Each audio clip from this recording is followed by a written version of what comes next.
Forum. My name is Oluwafemi Ashalon, and of course, it is the show where we preview games that will be involving African players and stars this weekend. I promise it's going to be a very interesting weekend. This weekend, it will be Liverpool traveling to Etihad to face Manchester City, and you know the story between those two in the Premier League. Of course, they are the true frontliners as far as the Premier League title is concerned this season.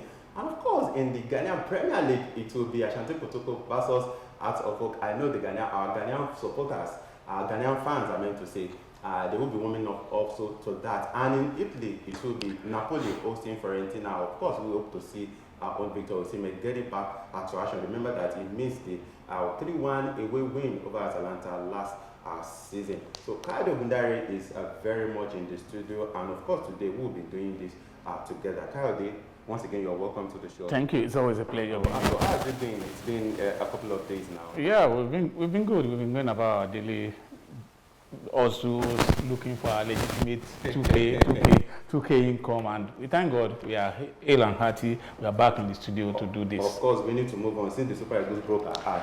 Anyway, Femi, can you get over this heartbreak? maybe by December, when the World Cup is already over. That's when you get over it. We can stop talking about that. Incidentally, Femi, sorry to cut you. I was talking to a Super Eagles player during the week, and he told me he wasn't part of this last set. He said he was at the last World Cup. He said, bros, these boys will not know the implication of this miss until the World Cup starts in Qatar. So when they now realize that they are at home while their mates are playing in Qatar, that's when they will feel the miss.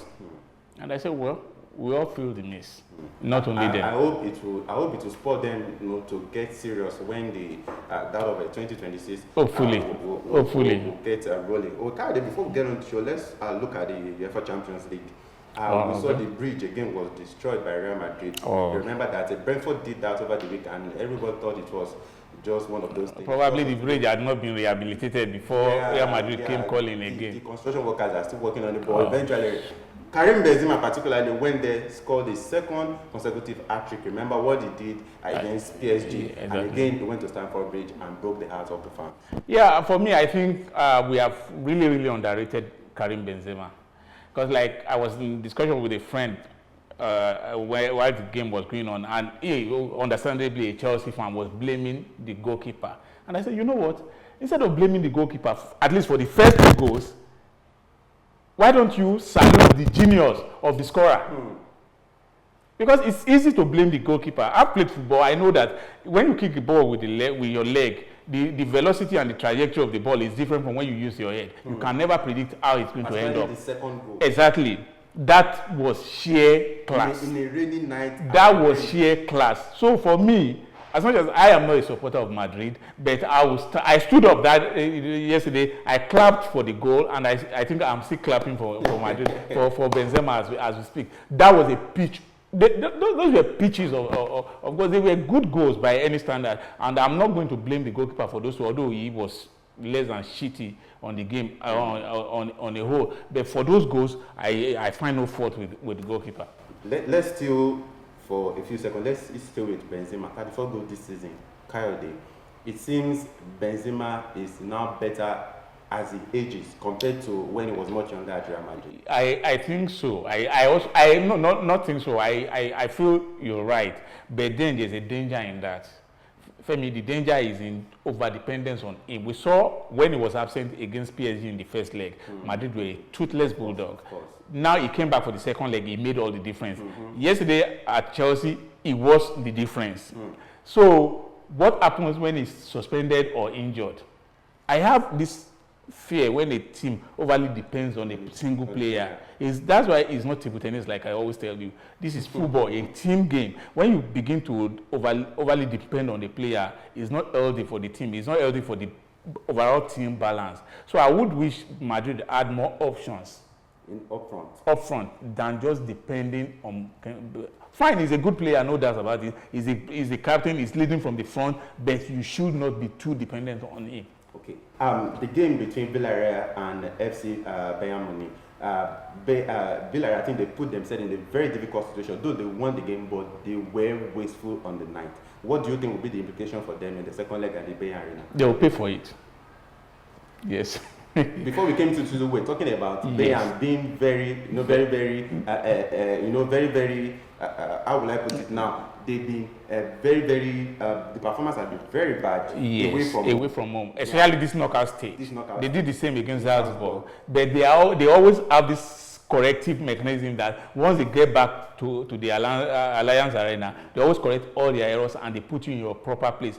If Villarreal had scored like 2, 3, 4 goals yesterday, and they were capable of scoring those chances, they created those chances, they would have been in a good place. But now they have put themselves in a difficult situation, like you said, and I think Bayern will just steamroll them. No, they will definitely. Of course, Bayern need to watch. They're very vulnerable playing away from home. Let's quickly go on this very briefly. We'll be back to, like we said, talk about African players, how they will be faring this weekend. As you know, remember that the league matches resumed last week after the FIFA international window 2 weeks ago. So we'll be looking at the Manchester City versus Liverpool game and also other key games that will be involving African players this weekend. Please stay with us.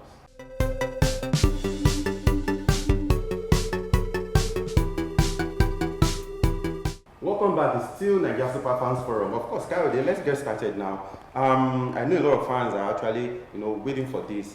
Liverpool will be going to the Etihad Stadium on Sunday, and this could be the potential Premier League decider for this season, Kayode. And we'll be having African players, Sadio Mane, of course, Mohamed Salah, and also Naby Keita for Liverpool, and for Manchester City, we have Riyad Mahrez. Yes. Over the last 2-3 years, I think they've been the 2 best teams in the Premier League, arguably in Europe too, because they've shown over a period of time that they have the best crop of players, and maybe not the best crop of players man for man, but they have the best collection of players. You just made Manchester United fans sad by saying that, they have the best collection of players, and I think the 2 most important coaches. Because if you are not winning, no matter what you know, you are not important as far as I'm concerned. So I think this is going to be, actually there will still be some 8 games before the end of the season. So potentially it might not be the season decider, because if you fall down on this, you still have like 7-8 games to recover. But because this is an head-to-head between the 2 direct rivals, that's what gives this game the importance that we are attaching to it. Coming to our African brothers, I think on both sides, they have nothing to prove any longer. Sane, Salah, Keita, and Riyad Mahrez, they've been standout players all through the season for their clubs. And for me, I think, although I have some trepidations. And unfortunately, the only one of them will be going to the World Cup. Yes, unfortunately. I have some trepidations. While Mane has been the stronger player, so to speak, now since the AFCON, Salah's performance has been dropping sort of. I saw him in the Champions League game. It was just around and about. Someone said like he ate 5 wraps of fufu. I saw that. I saw that, and I laughed actually, because that captured his performance on the night. But we know Salah is a better player than what we saw, so we are not going to judge him on that alone. He's a player for the big game too. When the big games are here, you expect him to pop up. So I think he's going to be ready for that game.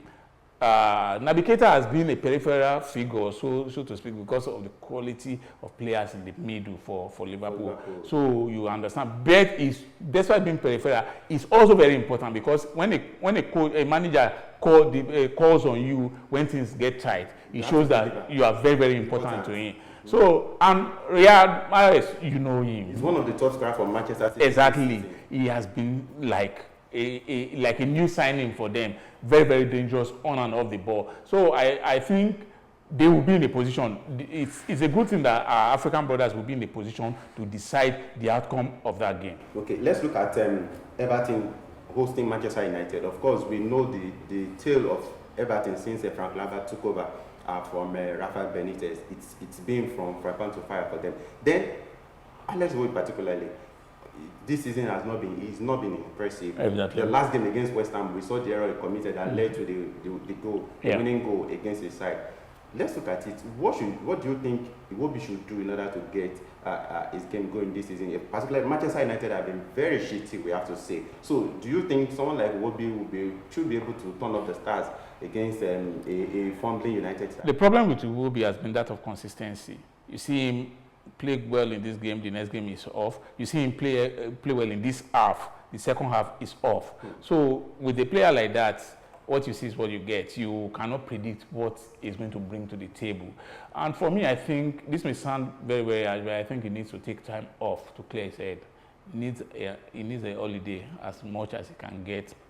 If the club were doing well now, I would have said Lampard should just cut him some slack, let him go on holidays. But unfortunately, they are not doing well.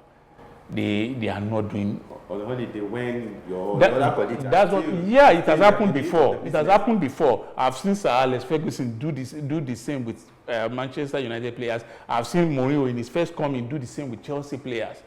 You see, when the player is troubled, his mind is not in the football. You can help him declutter his mind by asking him, you know what, take a week off, take 2 weeks off. Don't do anything related to football. Just go to Dubai, go in, under the sun, enjoy yourself, come back refreshed. Go to the Bahamas, go and refresh yourself. Then you come back. We've seen it happen over time. So it's not going to be the first time it's going to happen. But then that will be when there are other equally important players, not when the team is struggling and you don't know where your next win is going to come from. Look at their last game on Wednesday night against, was that Burnley? They threw away that game. They threw away that game. So it speaks to a deeper rot in the team than just Iwobi.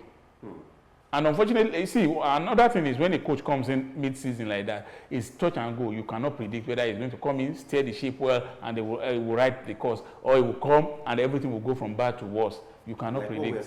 Like what we're seeing now. A manager could come in and immediately turn things around, and it's possible for that same manager to come in another situation, and things will go from bad to worse. Okay, Kyle, before I talk about when I will be getting my own 1 week off to go and cool off, let's talk about Watford. You will not get that 1 week off. Because I'm not a footballer. You are not getting Okay, let's talk about Watford versus Leeds United. Watford in Nigeria, we have a contingent of players.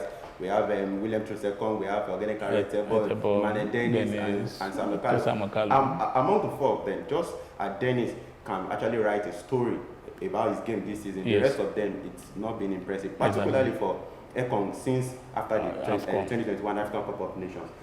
What do you look out for? What do you think the players will do this weekend for this, as they and for Watford, as they continue to look on to surviving in the Premier League? I think we'll see more of the same. The players trying their best to get into the team, the manager looking to other options. The best bet we have of having a player in that starting lineup will still be Dennis. It's still going to be Dennis. So I don't see anything changing. So I can't even wait for this season to end. Hopefully they can survive the drop. Then they start again next season. But it's not been a good season for the Nigerian contingent at Watford. Okay. Kyle, let's quickly go to Italy before we go on the break. It's going to be Napoli Fiorentina. It's going to be a very difficult game, and of course it will be Osimhen's first game since after the FIFA window. In that game we'll be having, of course, 3 Africans. Victor Osimhen will be having Andre Frank and Giza, the Cameroonian and midfielder, and of course we'll be seeing the Senegalese giant Rock of Gibraltar, Kalilou Koulibaly. Napoli, they've been pushing for the title this season. And you can't remove these 3 Africans from their... No, you can't. You cannot. I think for a country like Italy, it is good music to my ears when we have African players doing wonderfully well for a team that is competing for the title. I know a lot of Italians, good people. I know some Italians, stupid people who only see you by the colors of your skin, will not be happy that... Africans are doing well, but those 3 have been central figures in Napoli's run so far, and hopefully they can just push, even though they are pushing against my team. But I hope, yeah. Oh. I've been a Milan fan for like close to 30 years or more. Wow. No, more than 30 years now. I've been supporting Milan. This is a revelation. Yeah, it is. No, those who know me should know. I have friends I'm very sure I have friends who will write in to tell you that, yeah, that's true. AC Milan? Yeah, I've supported AC Milan, I think, since 1989. That's a fact. Wow. Yes. So I hope Milan will get the title, but if they don't get it, please let Napoli get it for the sake of Africa. You are not a brother's keeper. I am. Let's look at Inter Verona. Okay. Achraf Hakimi has always been relevant wherever he goes, whether Inter, whether Anywhere. at PSG. But let's look at Inter versus Verona this weekend. Remember that Inter, they also did. They are still within the chance. They went away to Juventus. Yes. Last weekend. And won. They got a very controversial win. Oh, But the if they penalty win- was controversial. Yeah, it was. No, what I mean was controversy surrounded it. I'm not saying it was not legal, but of course there were controversies, and it spilled to social media. Yes, so it's Referring to, of course, I speak to yes, the VAR room. it happens. But like I said, it was controversial, but it was a very, very important win for them. It means that they are still within a touching distance of the top two, and I think you cannot rule them out at this stage. But I hope they don't get to win it. I beg, let somebody else win. I wanted to ask you about Milan, Napoli, and Inter. Who you think will actually win? But I think it's a bit too early. Yeah, it is. I foresee a photo finish there. Photo finish. Yes. Right. So to get down to the wire. Yes, Milan in front, Napoli, then Inter a distant third. I just put them with you to be your brother's keeper. Okay. Milan is still Milan and Napoli. Milan and Napoli. Let's go on this very briefly. We're about to look at the league in France. Of course, Africans, we have a large contingent of players playing in the French Ligue 1. We'll be back to look at that. Please stay with us.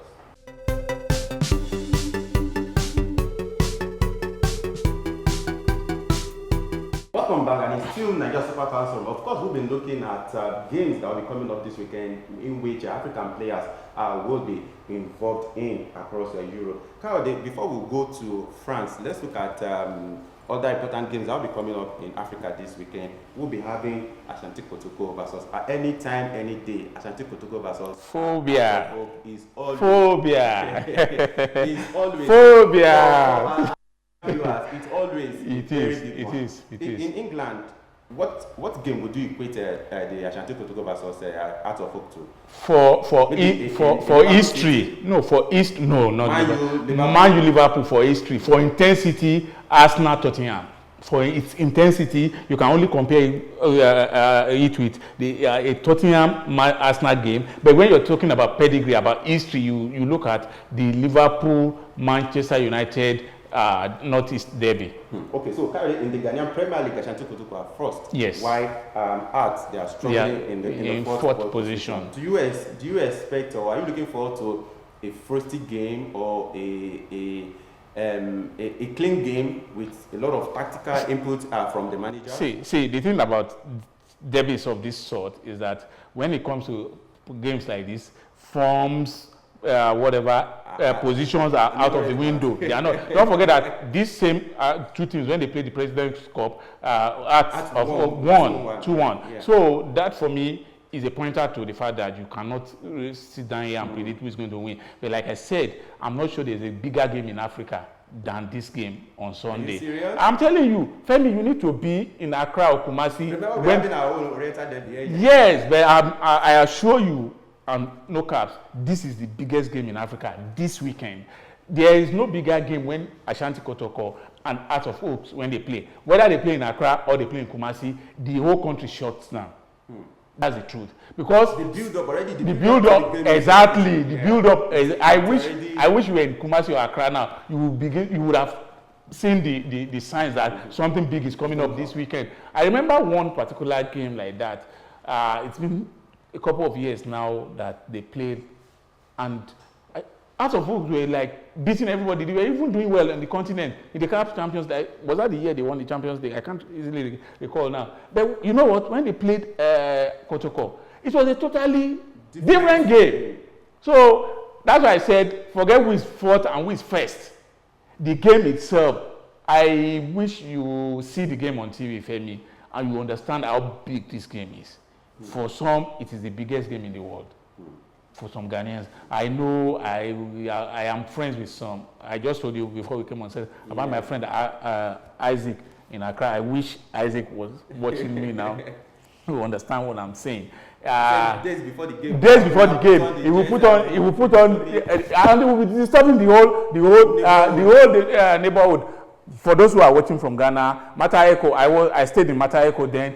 From Mataeko up to Dansoma, up to Kaneshi, he will be disturbing everybody because he will put on his out of work regalia and will go on foot, disturbing everybody, telling you that out of work they are the best team in the whole world. And I know there is this old man. I am sure he will be dead by now because he was in his 80s. Back then, yeah, who was also a House of Oak supporter.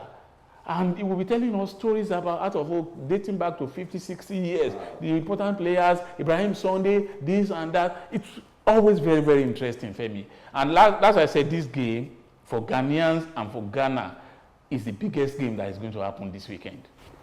Producer, I think we need to run a background check on I'm not sure he's a Nigerian. You heard the names in Ghana.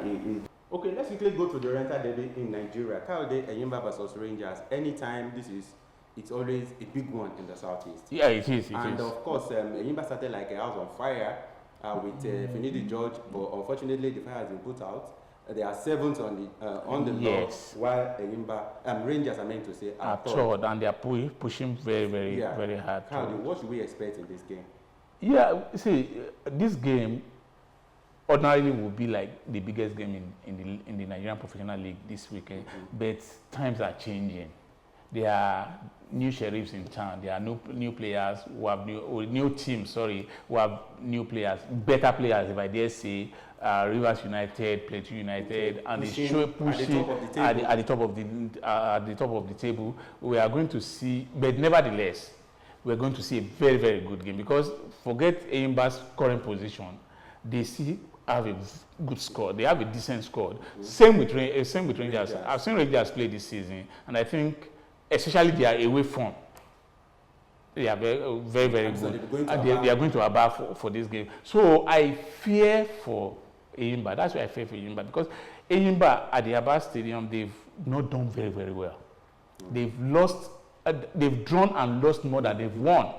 In Aba this season. Remember the fans, there was a particular that the fans were calling for the return of Fidelis Exactly.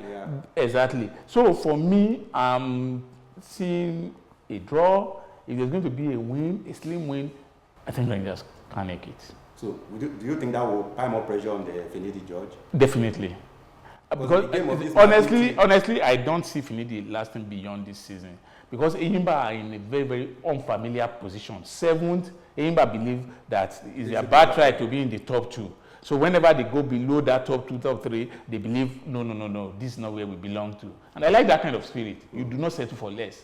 So that's why I say I'm not sure it's going to last beyond, except a miracle happens and it finishes stronger than he has done all season long. Okay, Kayode, so let's quickly return to Europe now. Remember, we were supposed to talk about the Ligue 1. It will be Strasbourg versus Lyon. Of course, we are going to see Alexander Djiku again. Yes, he's very solid defender. We saw that over the two legs in the against Nigeria. World Cup playoff against the Super Eagles of Nigeria. Exactly. What can you say about Djiku again, Kayode? I've said what I mean. It's not Nigeria, but I think it's a delight for me. I think I don't know how much of Stephen Keshi you saw when he was active. He strikes you as that kind of with his elegance on the ball. He may not have that commanding presence of Stephen Keshi because when you had Stephen Keshi on the pitch, you had somebody who is a coach, a captain, and a player. And that was why it was easy for him to captain practically all the teams he played for in Europe. So he became captain of the Nigerian team at a very young age. I think he was around 20 when he started captaining the Super Eagles of Nigeria, the senior national team. So it shows the kind of qualities he had as a leader. Probably, maybe, who can tell, Djiku will step into that role later in life, but he doesn't have that commanding presence yet. But you know what? He does his job quietly, efficiently, and you cannot but just fall in love with that guy. I saw Danny Amate play, but I thought Amate was the main man in the Ghanaian defense. Of course, not until you saw Djiku. play. Exactly. Okay, let's look at Lorient versus Saint-Etienne. Terry Murphy. Said Bonke is still not certain if he will play in that play or game. not. Remember, he missed their 5-1 thrashing in the hands of PSG last weekend. But again, we're going to see Terry Murphy. He got their consolation in that game. For his 5th goal of the season, it's not been a decent season for him, unlike the previous season. Yeah. Well, I hope he gets back into his goal scoring form, because that's the only, for players who are on the fringes like that, that's the only claim that they can have to the national team. You have to break your bones before you get to the national. If you're on the fringes like that, if you are not a regular in it, he hasn't been regular, he hasn't been given the opportunity. The times he has been called into the national team, he hasn't been given that long extended run to actually show what he can do. So I pray he gets to score more goals so that we see more of this guy. Because I believe he's a decent player. Playing for such a lowly team in quote, and getting the kind of goals that he's getting. You can imagine if he's able to scoring goals will also mean that other bigger clubs will be able to look his way. And if he gets to play in a bigger club, he will do better. That's why I'm rooting for him. Okay, Brest versus Nantes. We'll be seeing Ousmane Boukari. Yes, the Ghanaian. He plays against the Super Eagles of Nigeria in the playoff. And of course, our own Simon. Of course, Simon, he didn't do well in the 2 legs against Ghana. I'm talking about Simon. He didn't do well in the 2 legs. But Ousmane Boukari also, he played maybe big parts. Big parts. Yeah. In the 2 legs. So what are you looking out for? Last weekend, of course, they won 2-3 away, and it's another opportunity for them to play against a struggling side like Brest. The thing is, Simon has been a much more prominent figure for Nantes than Ousmane Boukari. But it's, like I always say, whether you're on the bench or you're playing, it shows your importance. If you're not important to the team, you will not even make the match day squad. The fact that he plays from the bench shows that Ousmane Boukari is also very, very important to the team.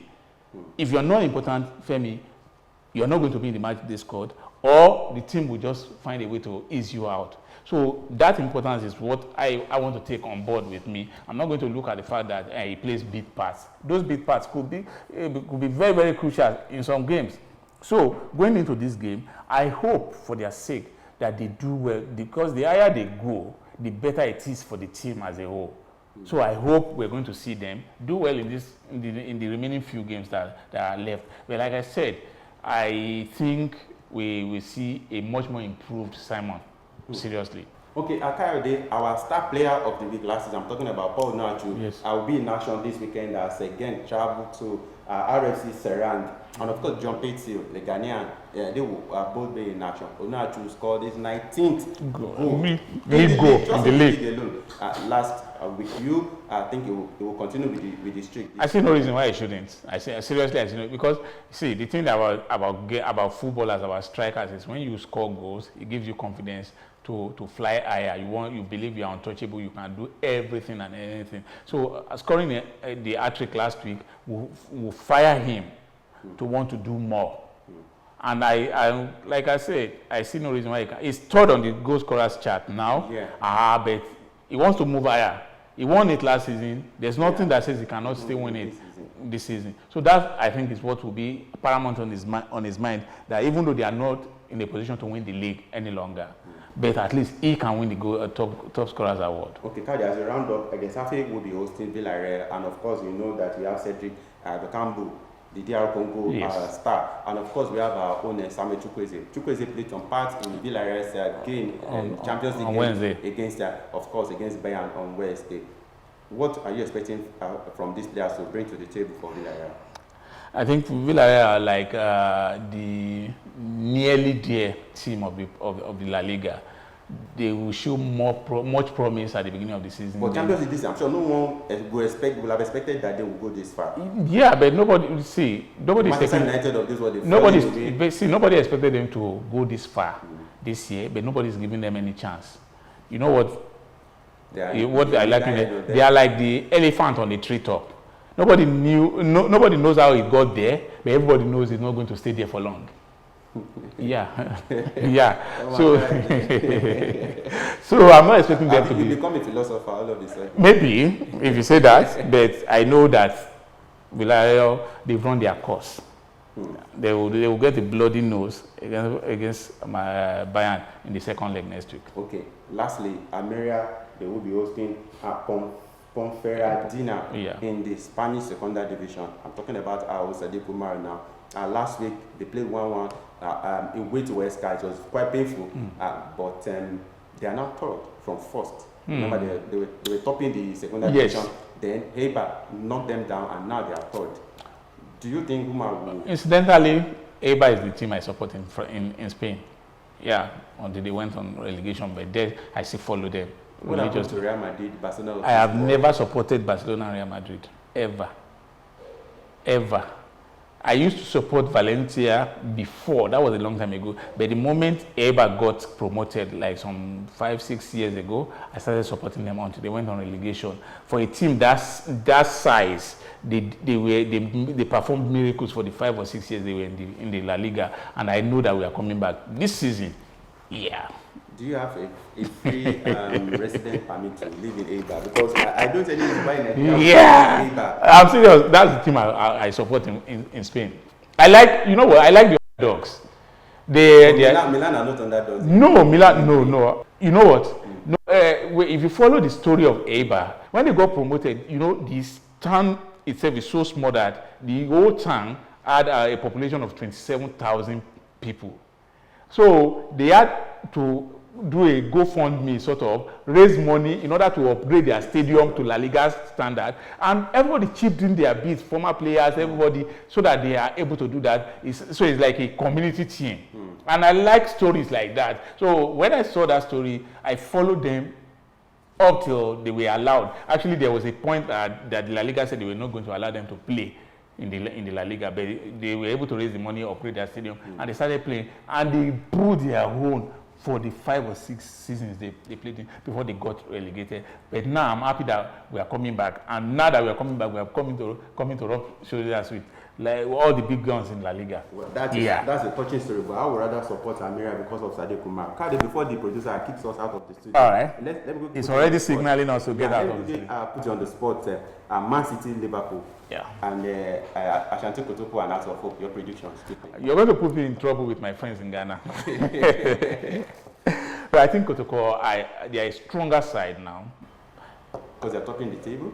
Not really because they are topping the table alone. They have the league's top scorer. They have a lot of exciting players. Same with Arthur. But I think marginally they are stronger now. Not only because they are topping the table, although it helps that they are topping the table. So I see them. If there's going to be a winner in this game, I think Kotoko will just take it. Okay. Man City, Liverpool? Man City, Liverpool at the Etihad. Always. We saw City against Atletico Madrid in the Champions League. Yes. This game ended in a high scoring draw. Most of your predictions, except the Super Eagles versus Ghana, most of your other predictions have come true. So they always come to pass. So this one, I will note it. You are tipping Kotoko to win. Man City, Liverpool. A very high scoring draw, like a 2-2. But if there's going to be a winner in this game, I think Liverpool could make it. Yeah. They could just make it 2-1. That would be very interesting. Yeah, they could make it 2-1. And Etihad? 2-1, 3-2. Yeah, they can. Why not? They've done it before. I think it would be a tactical masterpiece between Pep Guardiola and Pep Jogging Club. Kayode, thank you once again for It's always a pleasure being here. So watch out for our review of the weekend action, of course. After this weekend, when we'll come again to tell you how our African stars have really performed. My name is Oluwafemi Ashaolu. Until we come your way again, say have fun. Bye for now.